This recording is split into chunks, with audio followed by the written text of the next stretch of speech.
Have you ever seen a rude customer be put in their place by another customer? Years ago, we were attempting to complete a safety demonstration on a Boeing 727 aircraft. I was working in the first class cabin, and we had to stop the demo several times for a woman sitting there. I suspect that she had been drinking because she was loudly talking over the demo to her seatmate, discussing important business affairs, distracting others and making it difficult for them to hear. I asked her to keep her voice down, and she said, "We fly a lot, and we've heard it so many times that we know it by heart." The second time we stopped the demo and I asked her to speak quietly, she said, "I'm a CEO of a large corporation and I have business to do." The third time, she rolled her eyes dramatically and informed me that I was getting tiresome and should mind my own business. "You go along and do your pretty little presentation and leave us alone to handle the important things." Before I could reply, a passenger seated behind her stood and motioning for me to let her speak, she leaned over the seat back to speak to the loudmouth, and sweetly said, "I get it. You're pretty important to be a CEO." "Damn right I am. And I worked hard to get here," loudmouth replied. "I'm sure you did," the woman said. "It's not easy." And her voice took on a hard edge. "But you know," she went on, "these people don't come into your boardroom and interrupt you when you're making a presentation. And you're in their office now. You need to afford them the courtesy of making their presentation without interruption and without being so rude.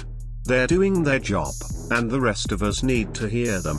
So, this behavior is going to stop, isn't it?" That last two words were a statement, not a question. And they were very firmly stated. Surrounding passengers grinned in approval, some even snickering. Looking around and realizing that she was alone, loudmouth immediately shut up and sank down into her seat, looking properly chastised. We continued with the safety demo and she didn't utter a peep until we were done. And for the rest of the flight, she spoke in near whispers. Peer pressure can be extremely effective. I was in Walmart a couple of months ago and came across a young department manager in the grocery aisle attempting to help an old lady who was shopping with her husband.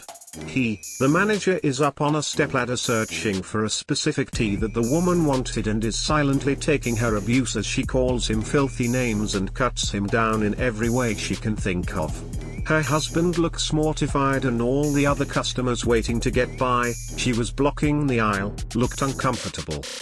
After about 10 minutes of this, with the manager just politely trying to help her without saying a word while she ripped into him and humiliated him, he apologized profusely for not having the tea she wanted, wished her a nice day and started walking away. She was still going off on him. She turned to me and with a look of pride and triumph of her face said, "I showed him. Put him right in his place, you saw right?" I simply looked at her and replied, "I saw that young man trying to help and I saw you abusing him. I also noticed that he still remained polite while you were abusing him."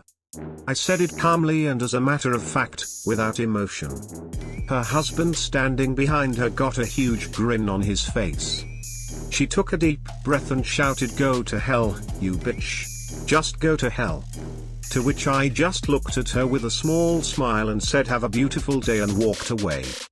I only hope the manager heard me as he was walking away. Yes, I have, and it was glorious. I was managing a convenience store in the second largest city in Massachusetts. It was a hard-working, hard-partying, rough and tumble neighborhood with some interesting residents. It was pretty common for a customer to cut into the line and, while talking in their mobile, make their request. "Yo, gimme a pack of Newport 100s and a mango wrap."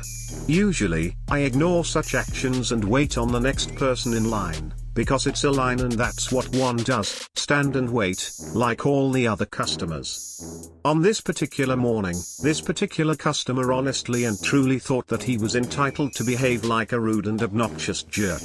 He demanded the manager because they always need to speak to a manager, especially when they are wrong. I politely offered the obnoxious a coffee while he waited. Of course, while waiting he had to run his mouth and call me names. Then it happened, one of my newly trained customers came in to make his daily purchase.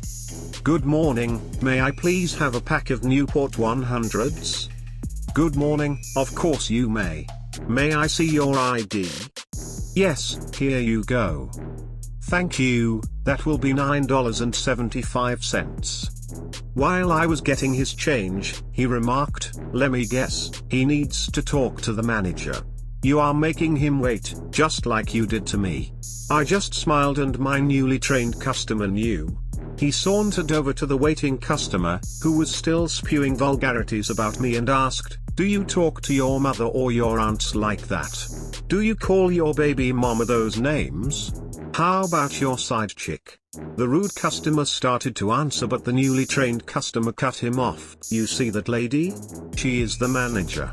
This is her house and she doesn't deserve to be called names, insulted or threatened because you don't want to wait in line or show your ID to buy a pack of smokes."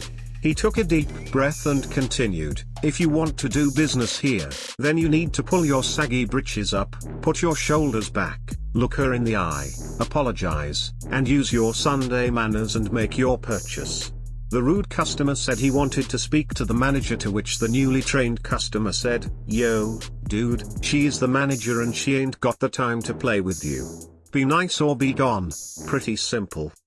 The newly trained customer walked with the rude customer to the counter and taught him how to behave in the store.